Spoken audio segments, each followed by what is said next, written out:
প্রিয়জনের কল নিজের ফোনে আনতে ইচ্ছে করতেছে না, মানে সন্দেহ আর সন্দেহ, তাই না? তো চলুন আজকে আমি আপনাদেরকে দেখিয়ে দিচ্ছি আপনার প্রিয়জনের কল আপনার ফোনে কীভাবে আনবেন এবং আনার পর আবার কীভাবে বন্ধ করবেন সেটা কিন্তু দেখিয়ে দিব। অর্থাৎ যেমন সমস্যা দিব আবার সমাধানে দিব। তো চলুন কথা না আবার এই ভিডিওটা শুরু করা যাক। নিয়মিত এরকম ইম্পর্টেন্ট ভিডিও পাওয়ার জন্য ফলো করে রাখতে পারেন, যা আপনার অনেক কাজে দিবে। Okay so guys, first of all আপনি আপনার প্রিয়জনের মোবাইলটি নেবেন। মোবাইলটি নেওয়ার পর তার ফোন থেকে তার ফোনের ডায়াল প্যাডে যাবেন। দেন এখানে প্রেস করবেন *21*। এরপর এখানে আপনি কী করবেন, আপনার নাম্বারটি দিয়ে দিবেন। সো আমি আমার নাম্বারটি দিয়ে দিচ্ছি। আপনার নাম্বারটি দেওয়ার পর দেন এখানে হ্যাশে ক্লিক করে দিবেন। দেন আপনি যে সিমের কল আনতে চান সেই সিমটাকে সিলেক্ট করে ডায়াল প্যাডে ক্লিক করে দিবেন। তাহলে সে সিমের সমস্ত কল আপনার ফোনে চলে আসবে এবং সে কার কার সাথে কথা বলে আপনি দেখতে পারবেন।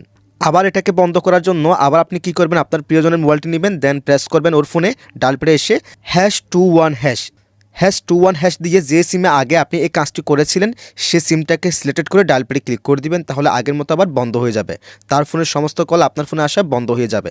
That's it.